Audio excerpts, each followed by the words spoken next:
Ya, boleh cerita sedikit dong tentang kemarin Oki Agustina curhat di podcast lo ya. Ya namanya juga kan antar perempuan, antar ibu-ibu, ngobrol-ngobrol yang santai. Ya lebih leluasa ya karena nggak ada beban. Ya akhirnya bisa dengan ngobrol santai itu ya keluarlah sedikit unek-uneknya. Sebetulnya pertanyaannya sih ya pertanyaan wajar ya. Aku selalu bertanya kalau orang yang mau bercerai itu, aku selalu bertanya, yakin mau cerai? Jangan hanya karena mengikuti emosi atau kan ada sesuatu. Kalau masih bisa diperbaiki, diperbaiki. Masih sayang tidak? Kalau rasa itu masih ada, nanti nyesel loh gitu. Terus ya hal-hal kecil itu kan aku tanyain. Ya oke sih bilang dia masih sayang gitu kan, masih cinta. Bilang kalau masih cinta harusnya diperbaiki. Tapi ternyata kan dari pihak uh, suaminya memang tidak mau memperbaiki gitu. Jadi ya nggak bisa dong si Oki sendiri yang berjalan, kan harus berdua berjalan kalau ingin memperbaiki sesuatu. Jadi ya mungkin akhirnya walaupun itu pahit ya harus dia terima. Tapi ya apa sih yang diceritakan sama Oki itu yang tidak semua orang tahu? uh, Ya Oki juga kaget ya karena hal itu kan dia ketahui dari istilah dan netizen, dari orang luar. Sementara selama ini suaminya baik-baik saja dan uh, memang sempat ada masalah katanya, tapi kan mereka akan memperbaiki dengan mereka istilahnya ya udah kita uh, coba memperbaiki dari segi agama, sama-sama kita sholat, sama-sama kita minta sama Allah gitu kan, jawabannya seperti apa ya. Kalau bisa diperbaiki, Oki itu memang memperjuangkan untuk memperbaiki kalau memang ada sesuatu yang mengganggu pernikahan itu gitu.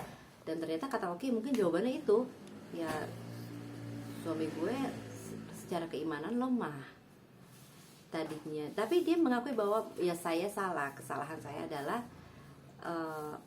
ya saya gampang banget untuk baik sama orang yang awalnya cuman ngobrol lewat DM, terus ketemuan ya hanya curhat-curhatan biasa, tapi kan semua itu kan berawal dari curhat sebenarnya gitu, dan akhirnya jadi berlanjut. Tapi ya ya oke sih cukup ini ya sedih karena kan 11 tahun itu kan bukan waktu yang sedikit, itu kan bukan waktu yang sebentar, itu kan butuh perjuangan. Dan bagaimana saat mereka berdua itu bisa menyatukan dalam suatu maligai rumah tangga, itu kan juga tidak mudah.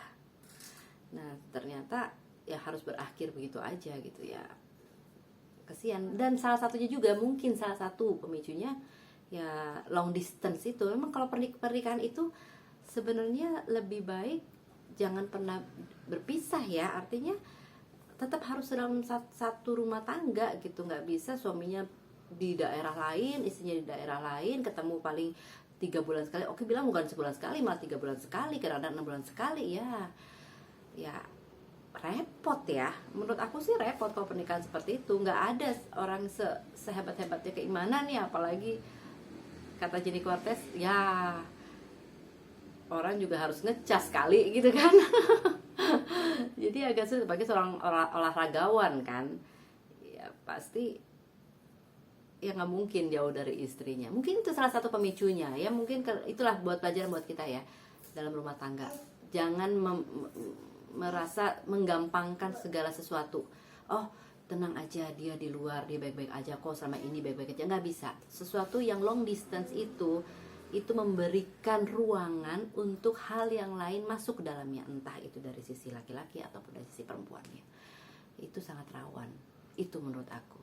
Tapi kan artinya kalaupun misalnya hanya gara-gara ada pihak ketiga, tapi kayaknya masa sih langsung kenapa mesti harus dari si prianya ya gitu yang tidak mau. Iya, itu lucunya karena pernah tercetus katanya dari suaminya pernah ngomong bahwa saya pengen ngerasain nggak punya istri gitu. Itu yang aku, masa sih suami lu ngomong kayak gitu? Bukannya suami lu pernah ngomong di pemberitaan bahwa gue punya istri tapi bagaikan nggak punya istri. Nah itu maksudnya gimana, lu nggak pernah ngurusin laki lo apa gimana? Enggak, maksudnya dia itu gue pengen ngerasain nggak punya istri kayak apa sih. Oh jadi orang udah punya istri pengen ngerasain jadi bujang gitu kan, ya kayak begitu kata Oki. Jadi ya aneh ya, mungkin lagi puber aku rasa, kan ada lah masa-masa puber ya, mungkin suaminya lagi puber pengen ngerasain cinta-cinta monyet kali, cinta lucu-lucuan kali ya, dan mungkin bersama ya itulah, mungkin ada kejenuhan dalam rumah tangga, dan Tapi- ini yang terjadi.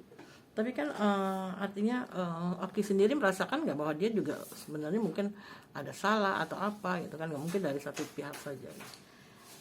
Oki berbesar hati, dia selalu menganggap mungkin ada suatu kesalahan yang tertumpuk yang akhirnya menggelegar sekarang gitu ya, sehingga dia bilang ayo kita perbaiki, saya ikutin kamu maunya apa. Kita sama-sama beribadah, kita sama-sama ke istilah mau ke ustadz apa untuk memperbaiki pernikahan ini ya kan. Ada orang ketiga, istilah orang ketiga itu orang yang ini ya, yang bisa lebih mengayomi agar pernikahan ini bisa kembali lagi seperti dulu, baik seperti dulu. Tapi ternyata ya hanya Oki yang memiliki niat dan semangat seperti itu gitu. Suaminya ya kembali lagi memang tidak ada niatan. Itu yang aku bilang sama Oki, ya bisa jadi itu puber kali ya. Kalau ada tercetus kata-kata seperti itu, dia antara mau dan besok bilangnya kayaknya saya nggak mau deh, kayaknya saya udah, wah itu udah bosan namanya, ya susah. Tapi Ayah sendiri sebagai teman yang juga pernah merasakan hal itu gitu, apa sih mungkin ngasih masukan ke Oki? Laki-laki kalau udah tidak mau ya, laki-laki ya kayaknya agak susah ya. Kalau perempuan kan masih bisa ya memikirkan, oh ada anak, ada ini, ada itu. Cuma kalau laki-laki kan kalau dia udah nggak ada rasa, ya dia nggak bisa untuk menjalani sesuatu gitu. Mungkin ada suatu kejenuhan dalam rumah tangganya yang si laki udah lebih baik hidup sendiri. Tapi ya akhirnya aku lihat jadi berantakan kan semuanya. Artinya pernikahan mereka cukup harmonis dulu, rezeki juga bagus, dan Oki bukan orang yang neko-neko ya. Dia bukan perempuan yang terlalu banyak mintanya, terlalu banyak maunya, terlalu banyak begininya, enggak. Dia nerima apa saja yang disuguhkan secara ekonomi dari suaminya, dan dia membantu juga.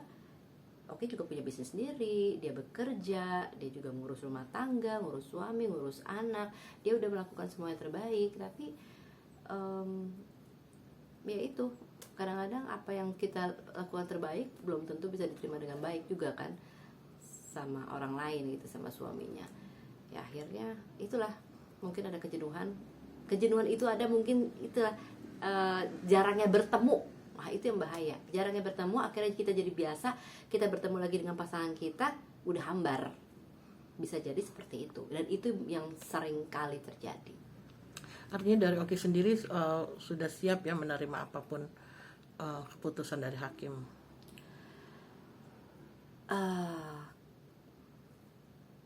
Kalau dari hatinya Oki kan dia masih sayang ya, tapi kan dia nggak bisa menjalani itu kalau orang yang pasangannya tidak sehati juga sama dia.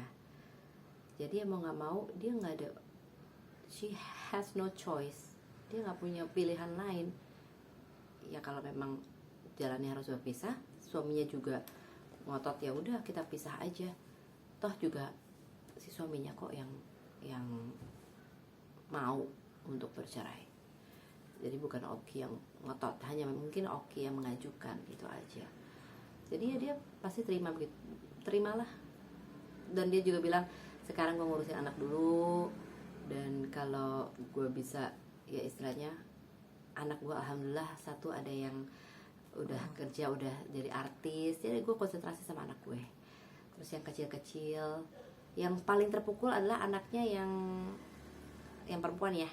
Ada satu anak yang dia bersama suaminya itu dari itu anak masih kecil. Oh, iya, iya. Jadi udah kayak anak kandung banget. Dia yang merasa terpukul karena kan dia ngerasa melek mata bapaknya ya dia.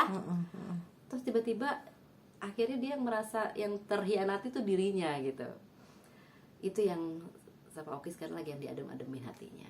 Karena kayaknya yang paling terpukul ya anaknya itu. Oke kan besok kan sidang. Ya? Sidang. Apa mungkin ada support dari teman-teman lo sama yang lainnya gitu?